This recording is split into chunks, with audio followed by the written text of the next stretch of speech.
es difícil de explicarlo sin un dibujo. Emilio, ¿podés poner algún diagrama Sí, ahí lo pongo. donde se aplique la regla de la palanca?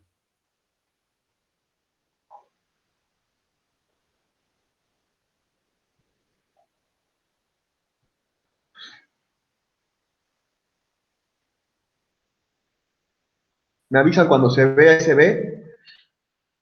Ahí lo Sí, veo. profe. Sí, ahí se ve. Ahí si querés, Pablo, con este. Bueno, ahí. A ver si tenés uno donde haya un punto intermedio marcado para que Bueno, se vea claro. Este está mejor. Agrandalo un poquito, por favor.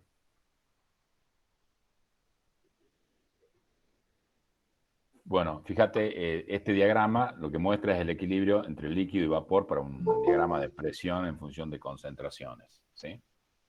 La zona que está por encima de la línea recta es zona de líquido.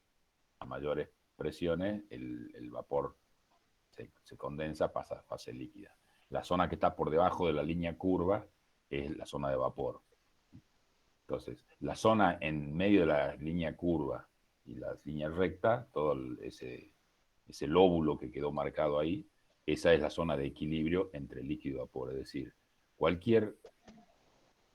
suponete que partís de un punto por debajo, verticalmente, del punto B corta, suponete que estás en el vapor por debajo de B, estás en un vapor. Si lo vas presurizando, vas aumentando la presión, empezás a subir hacia arriba, vas a llegar necesariamente al punto B corta, ¿de acuerdo? Cuando está en el punto B corta, aparece la primera gota de líquido, se condensa la primera gota de líquido por un aumento de presión, vos condensás un vapor, y la gota de líquido que aparece está, por supuesto, tiene que estar a la misma presión que la fase vapor, por eso está, si vos te fijas, el punto L está en una línea horizontal con el punto B corta. Entonces, esa línea B corta L es la línea de equilibrio de la fase líquido y la fase vapor. En esas dos, en todos los infinitos puntos dentro de esa zona, que no está marcada, pero bueno, la podríamos rayar, hay equilibrio líquido-vapor y por lo tanto hay infinitos puntos en un segmento, en una semirecta, en una recta, hay infinitos puntos. Entonces hay infinitos puntos de equilibrio líquido-vapor. ¿Cuál es la diferencia entre cualquier punto, por ejemplo, el B, el A o el L? En el caso de B, A o L, los tres están a la misma presión y están en equilibrio, el mismo vapor, que tiene una composición, fíjate, que es la composición I sub 1, y el líquido tiene la composición X sub 1, que lo saca con líneas rectas buscando hacia el eje de concentración. Entonces, el vapor y el líquido están a la misma presión, por supuesto están a la misma temperatura porque todo el diagrama es T constante, y tienen distintas composiciones, es decir, las fases que están en equilibrio tienen distintas composiciones. B, el vapor, tiene una composición I sub 1, L, el líquido, la fase líquida, tiene la composición X sub 1. Y en el intermedio entre B y L hay infinitos puntos. Tomemos el punto A como representativo de los infinitos puntos. ¿Qué caracteriza el punto A? ¿De dónde está? Es una mezcla de equilibrio entre el mismo líquido y el mismo vapor con la misma composición. O sea, no se diferencian por la composición química, sino se diferencian por la cantidad de fase que hay en uno y en otro. En el punto B, cuando vos recién estabas apareciendo la primera gota, microgota de líquido, era 100% de masa en forma de vapor. Y no había prácticamente nada, solo un diferencial de masa del líquido, que es la primera gotita. A medida que vos seguís presurizando el sistema y va condensando, empieza a haber cada vez más cantidad de fase líquida y menos cantidad, por supuesto, en masa o moles de fase vapor. Entonces se va transformando la fase vapor en fase líquida. Y entonces la forma de medir la cantidad de fase vapor y la fase líquida es proporcional a la separación, a la distancia que vos tenés al punto B corta o al punto L. Cuando estás en el punto B corta, la distancia a la fase a B corta es 0, y la distancia a la fase al punto L es todo el segmento BL. Cuando estás en el punto L, es el opuesto. La distancia al punto L es 0, porque está sobre el punto L, y la distancia al punto D corta es todo el segmento B corta L. Cuando estás en cualquiera de los infinitos puntos intermedios, como por ejemplo el A, la distancia a la cual estás, fíjate en este dibujo, es casi la mitad del segmento. Entonces, eso te indica que estás a la misma distancia de L que de B, o que la mitad de la fase está en fase líquida, la mitad de la cantidad de materia está en fase vapor. Entonces, la regla de la palanca te indica eso, la proporción de masas entre una fase y en otra cuando están en equilibrio. Y la proporción es, se dice la regla, porque el nombre de la palanca, porque es como ¿cómo se llama? No es un trancapalanca, sino el juego, donde vos tenés una madera apoyada en el medio, vos te sentás de un lado, se te vence de tu lado y sube del otro lado. Bueno, entonces esa regla de la palanca de primer grado te dice que la distancia, la cantidad de fase vapor es proporcional a la distancia opuesta a la fase vapor, y la cantidad de fase líquida es proporcional a la distancia opuesta. Entonces, en el punto A tenemos el 50% de fase vapor está representado por lo que va desde A hasta L, el segmento de A hasta L, del otro lado del punto B. Y la cantidad que está como líquido en el punto L es proporcional a la distancia A, B corta. Eso es lo que te indica el regla de la palanca. Si nosotros dibujásemos un punto B distinto de A, que no esté justo al medio es medio difícil verlo, pero suponete que, como está marcando ahora Emilio, el punto B es donde está ahí la flecha, ¿la ven todos? Ese sea el punto B. Entonces, el punto B que está más cerca del punto L que del B. O sea, hay más proporción de líquido que de vapor. ¿Y cuánto es la proporción? La distancia del punto B, la proporción de fase líquida, la distancia del punto B hasta el punto B larga hasta el punto B corta. Y la proporción de fase vapor es la distancia del punto B a L con respecto al segmento B corta L total. O sea, la distancia entre el punto que vos estás considerando y las fases en equilibrio está representada por el brazo opuesto de la palanca de primer grado. Eso significa la regla de la palanca. Espero que haya sido clara la explicación. Sí, entonces representa una proporción en fase según cuánto es cerca de B o de L, digamos, y en A es la mitad, digamos. En A, en este dibujo aparentemente está a la mitad, pero sería casi la mitad, entonces sería el 50%, y lo importante, lo que vos dijiste, es la proporción en masa de las fases. Entonces hay tanta masa en fase 1, tanta masa en las otras fases, pero las composiciones no varían, las composiciones están definidas siempre por los puntos extremos donde corta las líneas. Listo. Acá el ejemplo que mostraste, Emilio, es prácticamente igual, también estamos... Sí, estaba buscando uno que tenga un punto intermedio, no tenemos, vamos a agregarle también. Para agregar al apunte, para que se quede más claro todavía. Bueno, genial, profe, muchas gracias.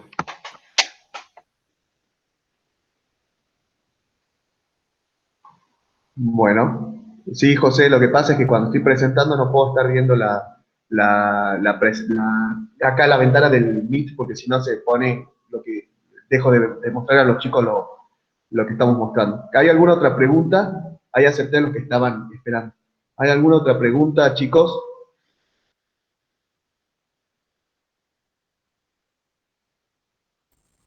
Yo, ingeniero.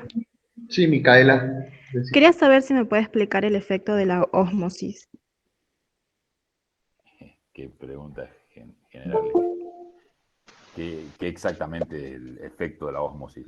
La ósmosis es el paso de un fluido a través de una membrana. Eso es la ósmosis, pero no sé a qué te refieres. El dibujo del dispositivo donde está... Ajá. Bueno, ponerlo en medio.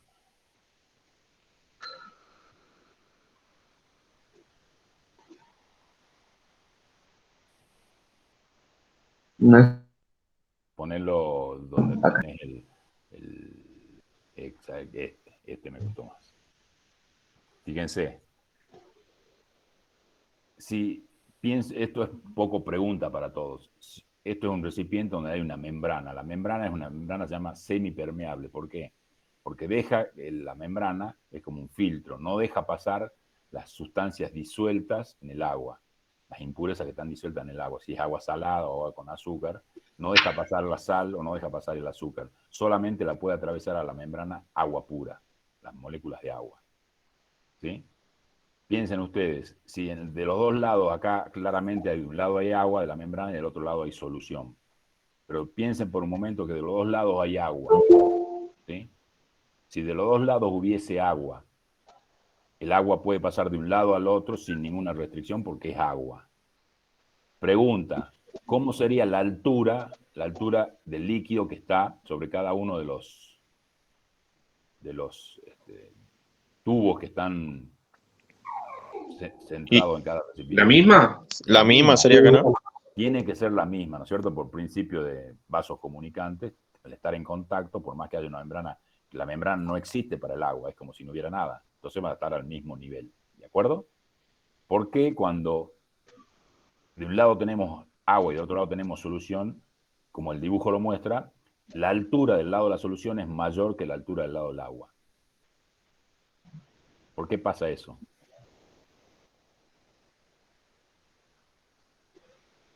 Eso es precisamente el principio de la ósmosis, que es lo que preguntaba Micaela. ¿Por el soluto, profe? Esto ocurre digamos, por el efecto que se conoce como ósmosis.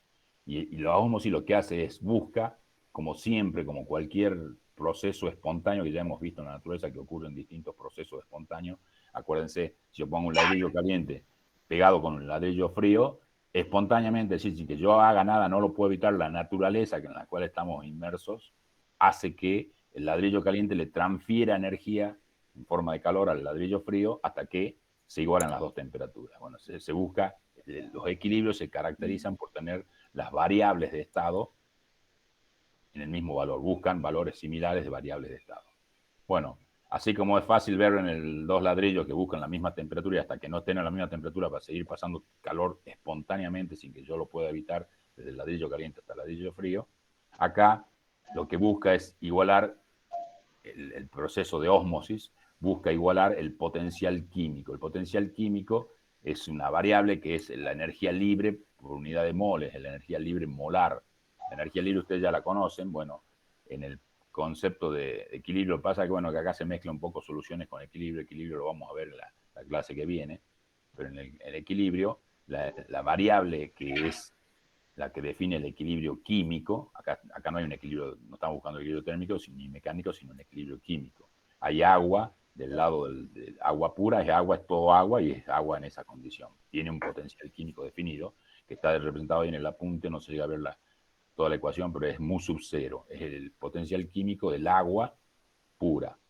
En cambio, en el lado de la solución, ¿qué hay? Hay agua y sales disueltas. Entonces, el agua ya no está sola y por lo tanto tiene un potencial químico distinto. Entonces, lo que busca es igualar el potencial químico del agua en la fase solución con el potencial químico del agua en la fase agua pura. ¿Qué ocurre? Como la temperatura es la misma, no puede calentarse ni una a partir de otra porque ya están en equilibrio térmico, no hay posibilidad de intercambio de temperatura. Entonces, lo que busca no tiene otra, y la concentración es distinta del lado del agua que de la solución. En el agua, ¿cuánto es la concentración de la fracción molar del agua? 1, porque está como agua pura. En la fase de solución, la fracción molar del agua es menor que 1 porque hay otros componentes. Entonces, al haber distinta composición, no puedo cambiarla. Entonces, ¿qué es lo que haría? ¿Qué es lo que ustedes pensarían que tendría que querer pasar para el universo que busca el equilibrio en forma espontánea? Como hay sales del lado de solución y no hay sales disueltas en el lado del agua, lo espontáneo sería que el sistema el universo trate de hacer pasar las sales al lado del agua para que haya la misma cantidad de sales de los dos lados, ¿correcto? Eso sería lo que uno pensaría como normal, que debiera pasar. Pero la membrana no deja pasar las sales. Entonces, no puede pasar las sales para el lado del agua, con lo cual no se pueden equiparar químicamente los dos sistemas. Entonces, como no puede pasar sales para el otro lado, ¿qué hace el sistema? ¿Se queda quieto, no alcanza el equilibrio y se queda en ese estado? No. La naturaleza, el universo en la que estamos metidos, busca el equilibrio de alguna manera. Entonces, como no puede pasar sales del lado izquierdo al lado derecho, entonces lo que va a ocurrir es que pasa agua del lado derecho hacia el lado izquierdo. Y entonces, ¿qué ocurre? Al pasar agua del lado derecho pasa algo de agua, pero sigue quedando agua, o sea, no cambia la composición química, el agua pura sigue estando del lado derecho como agua pura. Y del lado de la solución, al pasar agua, ¿qué ocurre con la concentración de sales? Disminuye. Disminuye, porque la masa de sales es la misma, pero ahora está metida en mayor cantidad de agua, con lo cual la concentración es más chica, se va diluyendo, disminuye la concentración. Y eso podría pasar y eso pasaría hasta que ocurra en un extremo. ¿Qué podría pasar? Que pase infinita agua desde el lado derecho hacia el lado izquierdo, entonces de forma tal que la solución ya tenga una concentración. ¿Cuánto sería en el infinita agua que pase la concentración de la solución? Como ya la masa de sal es la misma, pero la cantidad de agua es infinita, la concentración pasaría a ser muy próxima a cero, y entonces tendería a equiparar las dos concentraciones. ¿Está claro eso?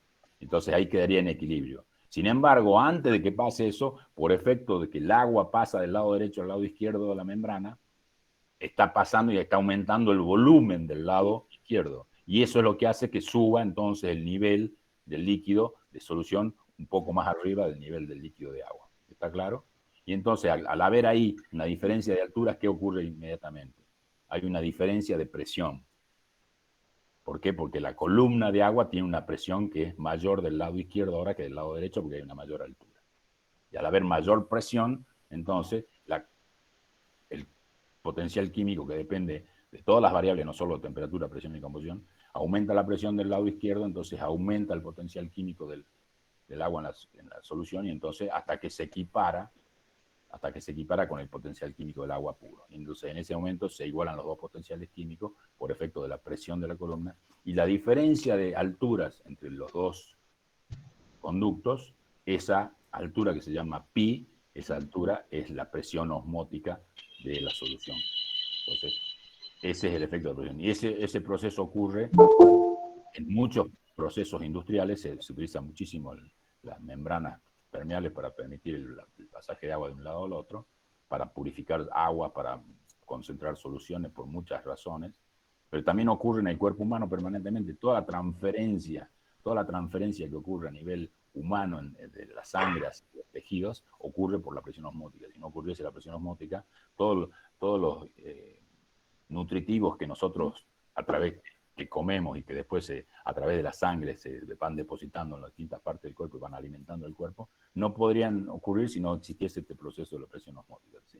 La presión osmótica es la base de la transferencia de materia a través de una membrana, agua o sustancia, depende de cada membrana, que permite, digamos, alcanzar equilibrios osmóticos o equilibrios de presión osmótica entre soluciones de distinta concentración. Eso es la presión osmótica. Bueno, ¿quién más? ¿Qué otra pregunta, chicos? Profe, Sí. Sí, Laura. yo tengo una duda con respecto al potencial químico, a la variación. Ahí hay un gráfico en el que está el potencial químico con respecto a la temperatura. Cuando sacamos las pendientes, Uh-huh. nos da que es negativa la Cuidado, entropía, cuidado. Vale. pero el del sólido está hacia arriba, o sea, tiene pendiente Sí. positiva. Esto ya lo hablamos, Emilio, el año pasado. Hay que cambiarlo urgente. Está mal. Las pendientes son siempre negativas, o sea, son siempre curvas decrecientes. Está mal ese dibujo. Simplemente la pendiente tiene que ser las tres negativas, pero la pendiente de la fase sólida es todavía menor que la de la fase líquida, es decir, es más horizontal todavía que la fase líquida. Fíjense, la fase líquida tiene una pendiente definida, la fase gaseosa tiene una pendiente bien negativa, pero mucho mayor. La fase sólida en este diagrama está representado como una pendiente positiva. Eso es incorrecto. Piensen en una línea muy cercana a la fase líquida, pero que tiene que tener pendiente negativa. No sé si se puede dibujar en algún papel, Emilio, mostrarlo adecuadamente. Bueno, ahí lo dibujo. ¿Esa era tu duda, Laura?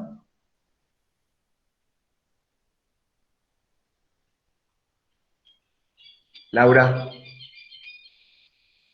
Sí, profe, gracias. Entonces, queda claro para todos que la pendiente tiene que ser negativa. No sé. Emilio, lo dibujemos bien para que quede claro. Y eso hay que cambiarlo urgente en el apunte. Ya esto ya... Sí, Ya lo eso es habíamos una cosa pendiente. Sí.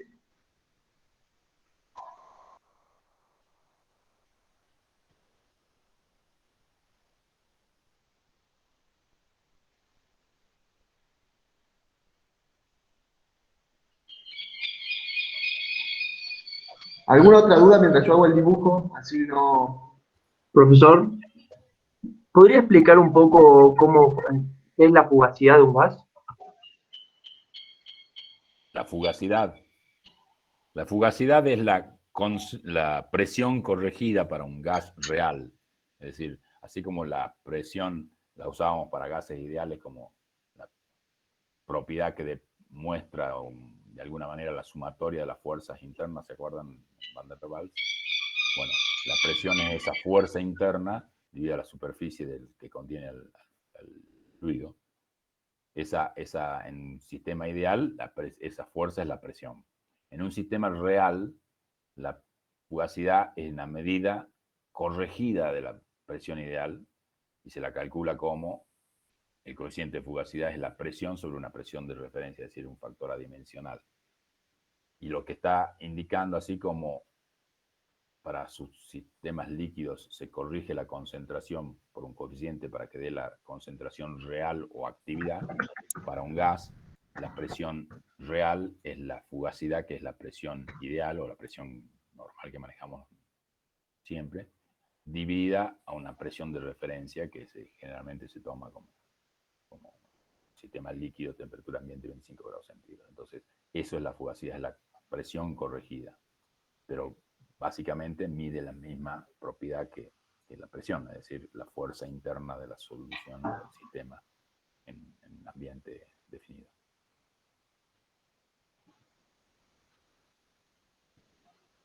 Chicos, ahí les voy a mostrar, encontré mejor así ven una imagen del potencial, de los tres potenciales, digamos la variación del potencial con respecto a la temperatura. Fíjense, no sé si están viendo,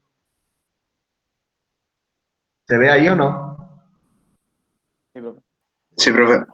Bueno, ven cómo es la pendiente del sólido, también es negativa, pero es mucho más, menos pronunciada que la del líquido y del vapor. ¿Sí? Eso corrige más horizontal, es más horizontal, o sea, sí. tiene menor valor como pendiente, pero las tres son negativas. Este dibujo está bárbaro. ¿Está claro, Laura? Sí, profesor, gracias. Bueno. Bueno, Bernardo, ahí está claro lo de fugacidad. Sí, profe, muchas gracias. Bueno. ¿Qué otra duda, chicos?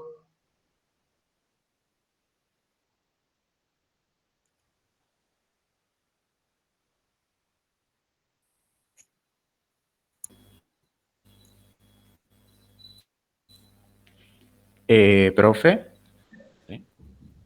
Sí, Álvaro. para el caso de mezclas azeotrópicas, también está ¿cómo sería para aplicar la regla de la palanca en esos casos? A ver.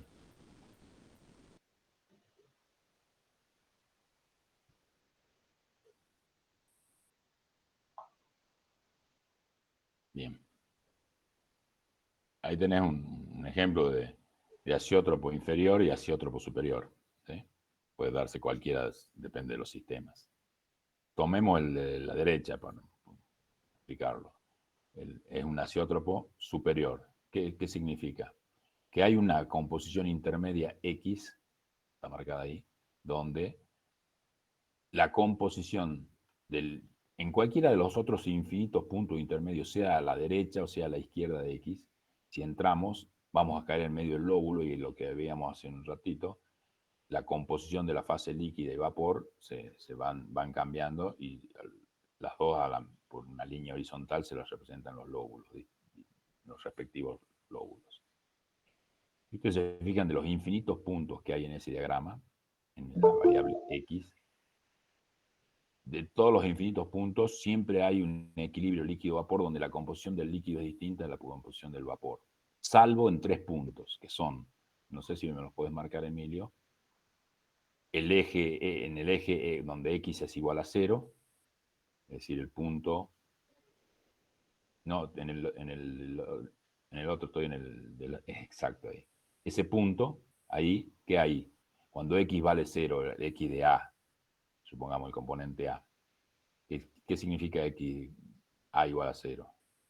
que no hay A y que hay solo B, entonces la temperatura es la temperatura de vaporización del componente B puro. Entonces hay el componente B puro que está sobre la línea vertical, el eje X igual a 0, pasa de fase líquida a vapor. Fíjense que ahora es Tx, no presión X como era hace un rato, así que ahora la fase vapor está arriba de la curva de equilibrio y la fase líquida está por debajo de la curva de equilibrio. Entonces, ese punto donde está marcado la flecha es precisamente cuando el líquido B pasa de fase líquido a vapor, es la temperatura de vaporización del líquido B. Por ejemplo, puede ser alcohol. Y del otro lado tenemos el otro punto, está marcando la flecha ahora Emilio, donde XA es igual a 1, o sea, es puro A, podría ser agua, entonces lo hago de intento a agua porque tiene agua 100 grados, suponiendo que la presión es atmosférica, la temperatura de vaporización del agua es 100 grados centígrados, en cambio del otro lado era menor, fíjense, era alcohol 80 grados centígrados. Entonces este podría representar el diagrama agua-alcohol. Entonces, los tres puntos donde el líquido pasa a vapor sin cambiar de composición son donde hay agua pura en el lado derecho, alcohol puro en el lado izquierdo, porque son fases puras, por eso no hay cambio de composición, simplemente cambia de fase, de estado de agregación, pero no hay cambio de composición porque son sistemas puros, no hay un sistema binario. Y después en el punto azeótropo, justo donde está marcado X, ahí esa es la característica del punto azeótropo, que ahí hay paso de fase líquida a vapor, si ustedes lo calientan, sin cambiar de composición, porque fíjense que la composición de las fases líquida y vapor, que son los dos lóbulos, se juntan en ese punto, entonces no hay diferencia de composición. Entonces, el azeótropo es un punto característico donde hay un paso de fase líquida a vapor sin cambio de composición, al igual que los otros dos puntos que habíamos mencionado, pero con la diferencia que ahora es un sistema binario, no un sistema puro. Entonces, si a ustedes por casualidad les toca un sistema azeótropo donde la composición está justo en el azeótropo y lo van a destilar, están en la línea X y están a una temperatura menor, lo empiezan a calentar, llegan al punto ese donde está ahora la flecha, la mezcla, porque son dos sustancias, esto es lo importante, la mezcla tanto A como B pasan a fase de vapor a esa temperatura, que la sacan viendo en línea horizontal, se diagrama las temperaturas, y pasan de fase líquida a vapor sin cambiar la composición, es decir, el vapor tiene la misma composición que la fase líquida. Por eso se llama azeótropo, tiene comportamiento como si fuese un comportamiento puro, a pesar de que es claramente una mezcla. En cambio, tomen cualquier otro punto, sea del lado A o B, derecho o izquierdo. Si están ahí, la composición en equilibrio de fase líquida y fase vapor, la composición de la fase líquida, ¿cuál sería, Emilio? Te movés hacia la derecha, y ahí tocas la curva de equilibrio, bajas hacia abajo y esa es la composición de la fase líquida. Y la composición de la fase vapor sería de ese lado y tiene una composición claramente distinta en la fase vapor que la fase líquida. O sea, los infinitos puntos tienen composiciones distintas de equilibrio, la fase líquida y la vapor, salvo tres puntos. Los dos sistemas puros, en los dos extremos del diagrama de fracción molar, y el punto azeótropo. Entonces, el punto azeótropo de particular tiene eso, que es una mezcla binaria que destila sin cambiar de composición. Esa es la característica. Eso es bueno, eso es malo, puede ser bueno y puede ser malo. Es bueno porque me permite, si yo quisiese trabajar con una sustancia azeótropa, de la composición azeótropa, me permite pasarlo a fase líquida a vapor sin descomposición en dos composiciones diferentes. Paso simplemente de líquido a vapor como si fuese un sistema puro, si eso es lo que estuviese buscando. Muy raro, pero puede darse.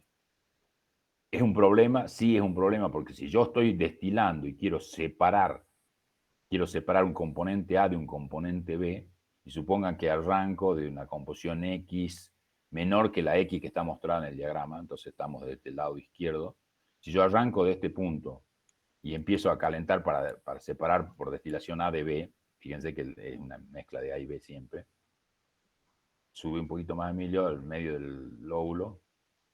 Ahí separo un vapor que tiene una composición menor que la inicial y un líquido que tiene una composición mayor que la inicial. O sea, voy separando fase vapor, componente puro, y voy dejando como destilado, residuo de destilado, una composición donde la composición de A va creciendo, pero ¿cuál va a ser el límite cuando vaya separando? Siempre separo vapor puro, pero el líquido, el residuo líquido me va creciendo en concentración hasta que alcanza el valor X, hasta ese donde se cierra el primer lóbulo. Y entonces por destilación yo puedo obtener una fase pura, pero la otra fase nunca es pura, sino que es el azeótropo. ¿Está claro? De la misma manera, si hubiese arrancado del lado derecho, pasa exactamente lo mismo. Por destilación siempre puedo sacar una fase pura y la otra el azeótropo, una fase impura, es decir, una mezcla. Entonces, por destilación simple, yo no puedo separar los dos componentes puros, salvo que el sistema sea ideal. Si nosotros volvemos atrás al diagrama, vuelve, por favor, Emilio.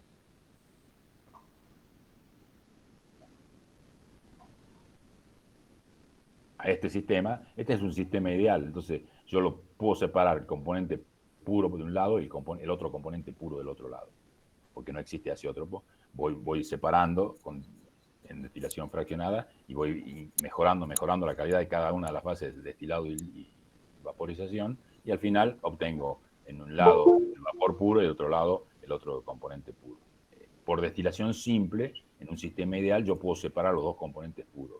Por destilación simple, en un sistema real con un azeótropo, no puedo separar los dos componentes puros.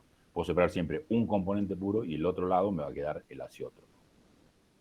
Y eso es malo, eso es bueno. Eso es malo, por ejemplo, cuando ustedes se preguntarán la mezcla agua-alcohol, cuando se usa como alcohol medicinal, el alcohol que ustedes compran en la farmacia como alcohol medicinal, o se usa en la industria muchas veces como alcohol industrial, que tiene un 96% de alcohol y un 4% de agua. Si hay un azeótropo, en X alcohol igual a 0,96.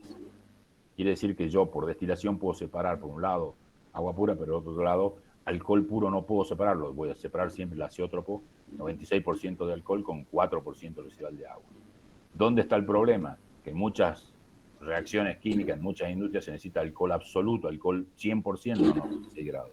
Entonces, o si se lo quiere usar como combustible, como ocurrió en Argentina en algún momento, o en algunos otros países del mundo, se usa alcohol como combustible para motor de combustión interna, se necesita alcohol absoluto, es decir, alcohol 100, porque ese 4% de agua oxida todo el motor. Entonces, hay que separar y hay que producir alcohol puro, alcohol 100 grados o 100% de alcohol o alcohol puro. En ese caso, la existencia del azeótropo es un problema porque por destilación simple no puedo obtener el alcohol puro, sino que obtengo el alcohol 96 grados, que es lo que se vende como farmacéuticamente.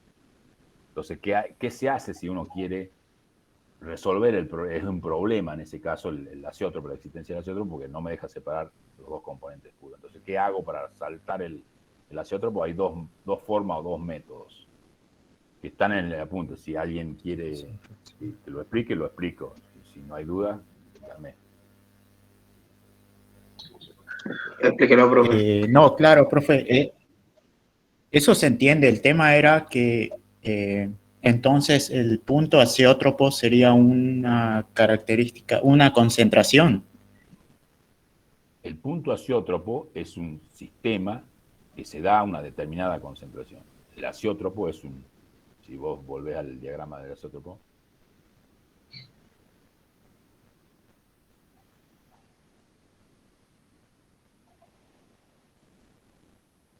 el azeótropo, fíjate, es un sistema, es un punto. Que quede claro, cada uno de los infinitos puntos de este diagrama representa un estado del sistema. Entonces, el azeótropo es un estado. Sí. El azeótropo no es una concentración, es un estado. Ese estado tiene la particularidad de que el sistema líquido pasa a fase vapor sin cambiar de composición. Hay una transformación de fase sin cambio de composición. Eso es lo que es el azeótropo. No es la concentración. El azeótropo ocurre a una determinada concentración, pero lo importante es el sistema azeótropo, es el estado azeótropo. No significa, porque a la misma concentración yo te podría decir cuántos puntos hay en la línea vertical, infinitos puntos. Entonces, los infinitos puntos esos tienen esa concentración, pero no todos son azeótropos, solamente azeótropo el punto donde se juntan los dos lóbulos. ¿Está? Claro, perfecto. Gracias, profe. Bueno, no sé si hay otra duda, chicos.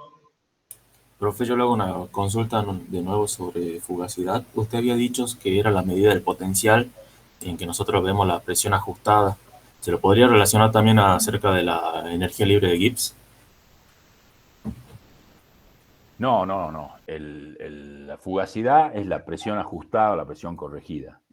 La energía libre de Gibbs o el potencial químico es otra propiedad que depende de la presión, temperatura y composición en formas ideales o de la fugacidad, actividad y composición en un sistema real.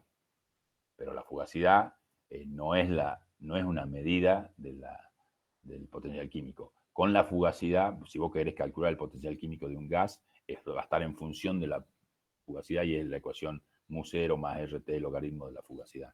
Pero no es la fugacidad el mismo concepto que potencial químico. Sí, esa es la pregunta.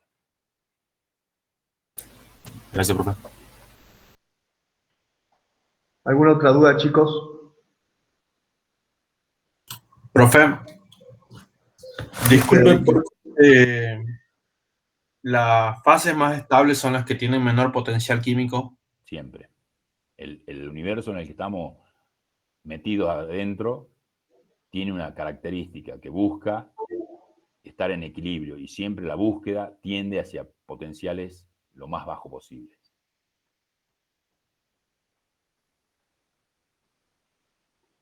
Pero ¿y eso cómo lo...? O sea, en el gráfico que tenemos de potencial versus temperatura, en la página 11, el que estaba mal el gráfico, Sí. quiere decir que para una misma sustancia vamos a tener distintas fases estables dependiendo de la temperatura. Correcto. Por favor, Emilio, ¿puedo mostrarlo el diagrama correcto ese? A ver, ya lo busco, lo voy a cerrar.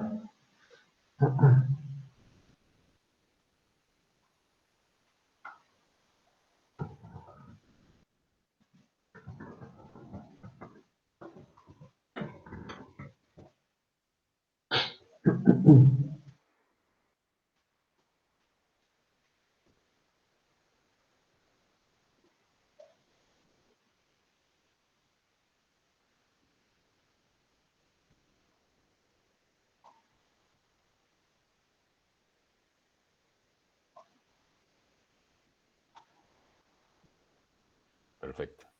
Ahí lo voy a poner a la vez.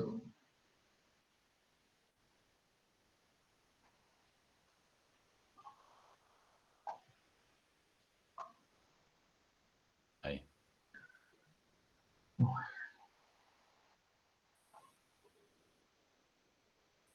Bien. Suponete que estuviésemos a una temperatura tal que esté a la derecha de T sub E. A la derecha de T sub E. Ahí. Marca un punto, Emilio. Ahí. A esa temperatura, este gráfico vale para una determinada sustancia pura. Acá no estamos hablando de sistema binario, sino una sustancia pura, que está a la temperatura mayor, que por supuesto, que T sub E, como la que está marcando Emilio en el diagrama. Ese sistema puede ocurrir en 3 fases o en 3 estados de agregación: gas, líquido, sólido. Si estuviese como gas, entonces partís de abajo y hay que cortar la curva del gas. El potencial químico mu de gas estaría, como marca Emilio, yendo hacia la izquierda hasta cortar el valor, el eje de la mu. Entonces sería el mu de gas a esa temperatura. Si seguimos a la misma temperatura, ahora más arriba, el líquido en ese punto es el mu del líquido. Y de la misma manera para el sólido. Entonces tenemos mu de gas, mu de líquido y mu de sólido para la misma temperatura. Ahora, la temperatura es una sola y entonces cuando vos estás ahí, ¿cuál de los 3 fases va a ser la real, la que la naturaleza del universo va a tender a estar?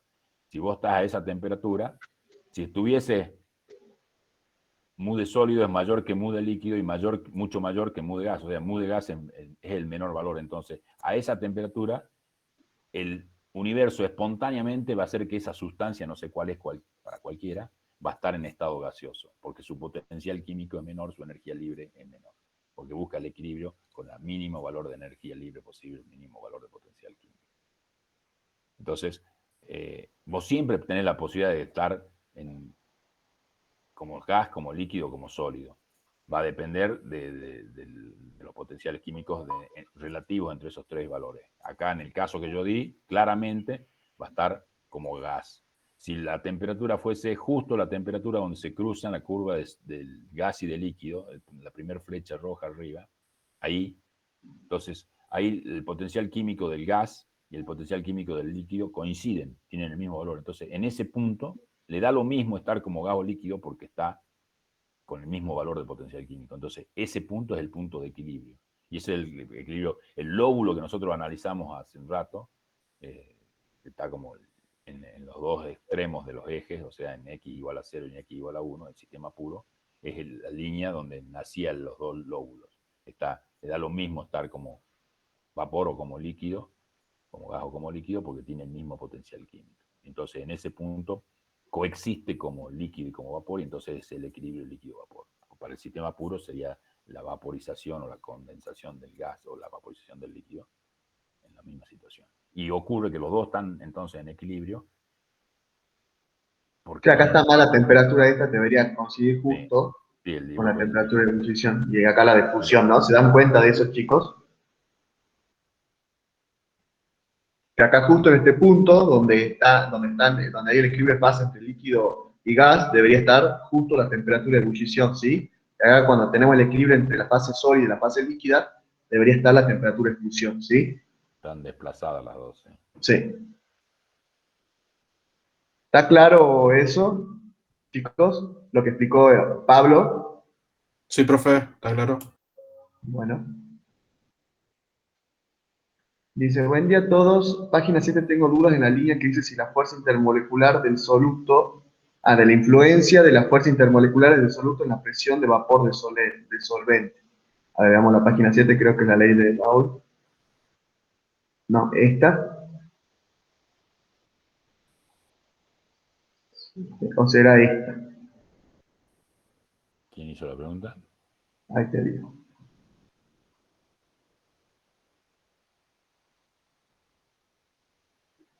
Sí, no sé si es Sabrina.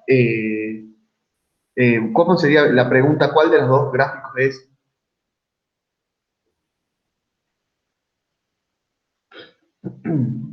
Decía la influencia de la fuerza intermolecular del soluto en la presión de vapor del solvente.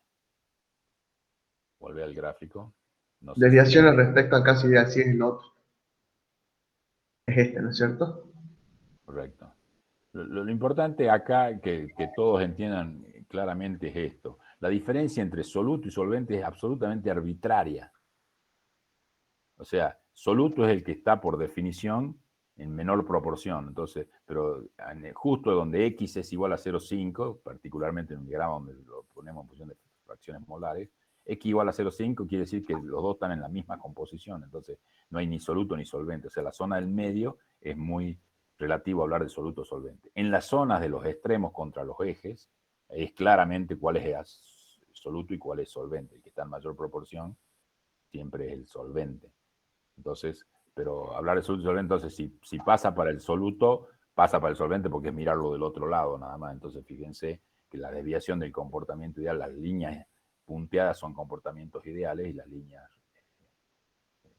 marcadas con trazo continuo son las líneas reales de la desviación del comportamiento. Fíjense cómo la desviación es máxima siempre, o sea, la distancia entre la propiedad ideal y la real siempre es máxima al medio, donde hay la composición es difícil de discriminar o decir cuál es soluto y cuál es solvente. En cambio, en los dos extremos, sea del lado de la acetona al lado del cloroformo, tomemos el diagrama de la derecha, sea de acetona o sea cloroformo, fíjense que la desviación del comportamiento real respecto al comportamiento ideal es más chica que la que está en el centro, independiente de quién sea soluto o quién sea solvente.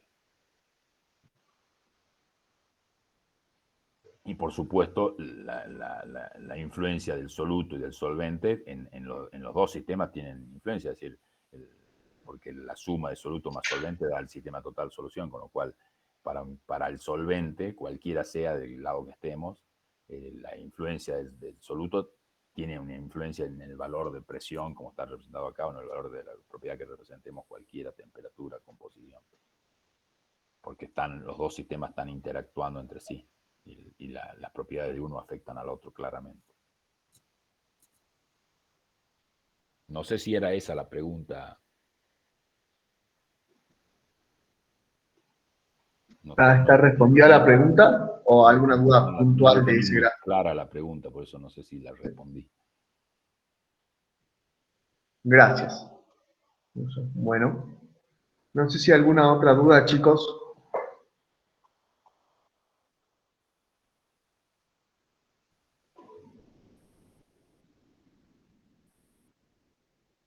¿No hay ninguna otra duda?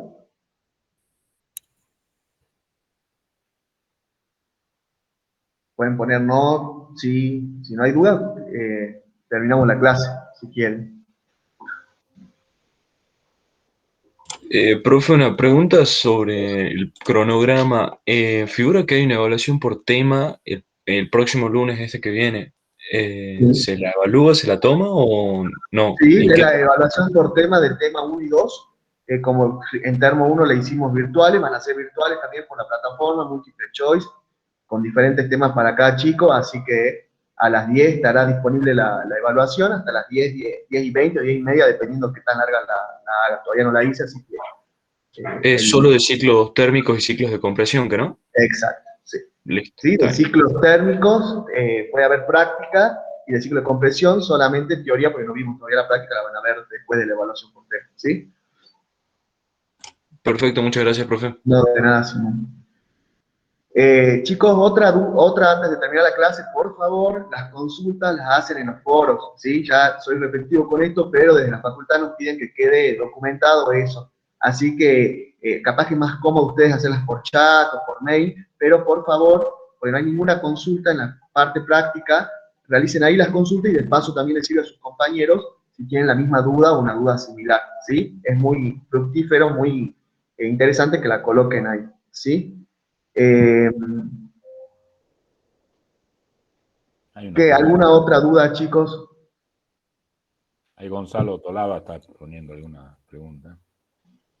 Disculpe, profe, yo tengo una duda de la guía 1 de estudio. Una última pregunta: ¿cómo se logra el mínimo trabajo de propulsión? No quiso preguntar sobre el máximo trabajo. Claro, lo que pasa es que yo subo una guía de estudio para que ellos vayan, como hacíamos el año pasado, para que vayan, digamos, contestando preguntas y se les vayan surgiendo dudas. Y una última pregunta decía cómo se logra el mínimo trabajo de propulsión, hablando de los turborreactores, ¿no es cierto? Y no entiendo, Gonzalo, por qué no quiso preguntar sobre el máximo trabajo. No, me parece que Gonzalo está diciendo que vos quisiste preguntar sobre el máximo trabajo. Ah, ok. No sé, que Gonzalo lo aclare, que Gonzalo lo aclare. Sí, Gonzalo, si querés activar el micrófono.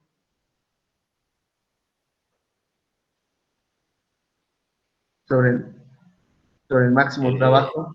Eso está como el chiste de sí, sí, papá. Sí, que sí, papá. Sí, sí, eso, ¿qué es eso, Gonzalo?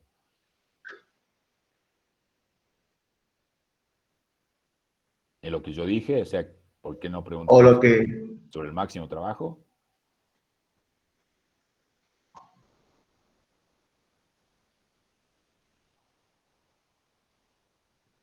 Bueno, mientras Gonzalo responde, por favor, fíjense si no hay otras dudas. Sí, sí, ahí está Gonzalo que contesta, es lo que yo dije, o sea, ¿por qué no preguntaste, Emilio, vos por el máximo, no por el mínimo? Si no te equivocaste, pedir el máximo, no el mínimo. Ah, estoy sin micrófono, profe. No me acuerdo bien si es máximo o mínimo. La idea es que ustedes vean cómo era, digamos, la velocidad óptima, o sea, tenían que relacionarlo, cómo tenía que ser la velocidad óptima, si mal no recuerdo, para lograr el mayor rendimiento en el propulsor, ¿sí?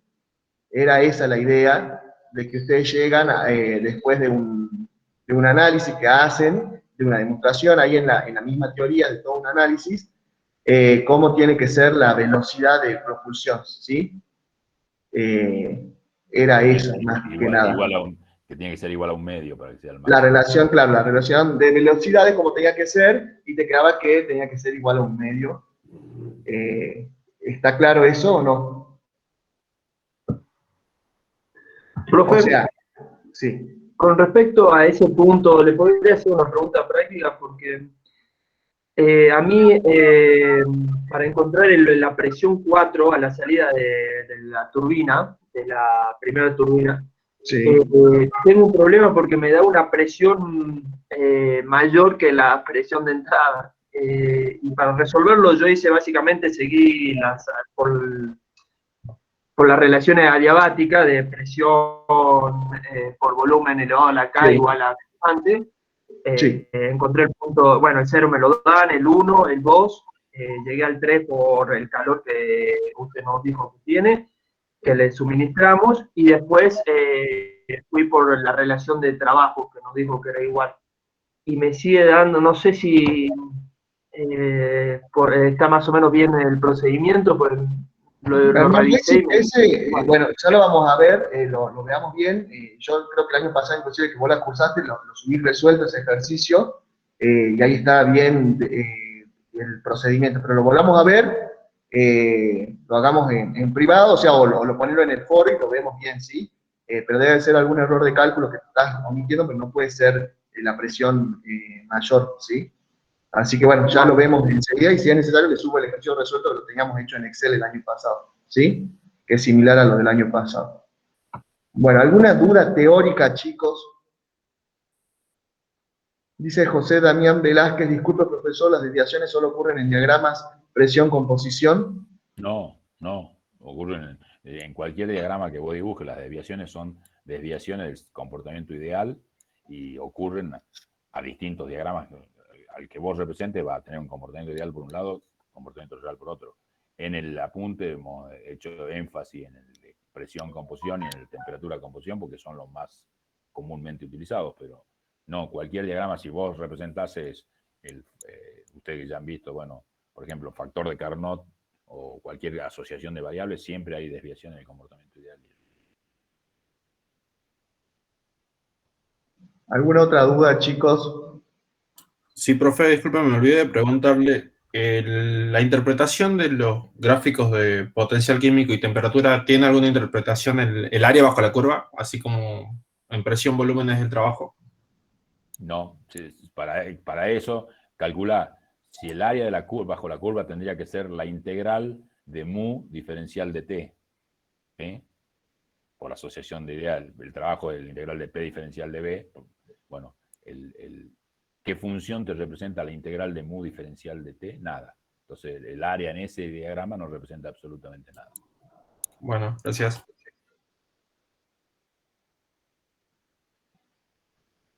Sí, ahí estaba viendo lo que, perdón, me quedé con lo que preguntó Gonzalo. Si hay un error ahí, sería el máximo trabajo de propulsión, que es lo que buscamos, ¿sí? Claro. Así que ahí corrijan en la guía, pero bueno, es lo que habíamos respondido, que tenía que ser esa relación del 0,2 por R sub U, ¿sí? Era la condición. Sí, claramente un error porque el mínimo trabajo de propulsión sería velocidad cero. No hay Exacto. Y queremos que tenga un máximo trabajo de propulsión para que pueda propulsar lo que queremos, ¿sí? Así que corrijan ahí. Gracias, Gonzalo. ¿Alguna otra duda, chicos?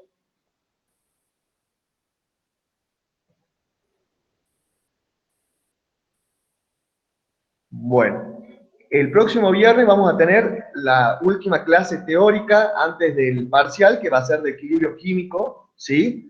Así que tema largo también equilibrio químico, fíjense de llegar con tiempo para hacer las consultas pertinentes. Eso es el próximo viernes. El lunes tenemos evaluación por tema, práctico de compresores, y después tenemos varias seguillas de práctico para llegar hasta el práctico 5 para el parcial, ¿sí? Así que por favor, estén al día, lleven los prácticos al día, hagan las consultas en el foro de consulta y lo vamos resolviendo, ¿sí? Incluso, por ejemplo, lo que plantea Bernardo, podés subir ahí en el foro tu archivo, si le querés sacar una foto a lo que resolviste, dónde está la duda, para que sea más fácil y yo lo vea, ¿sí? Eso también tiene la facilidad del foro, de subir archivos que ustedes hicieron para ir viendo dónde está el error. Pero ese problema que es bastante complejo, que es el del tubo reactor, lo podemos subir en el Excel resuelto y se sacan las dudas, ¿sí? Bueno, si no hay más dudas, damos por terminada la clase de hoy y el próximo viernes nos vemos para ver equilibrio químico. ¿Hay alguna otra duda?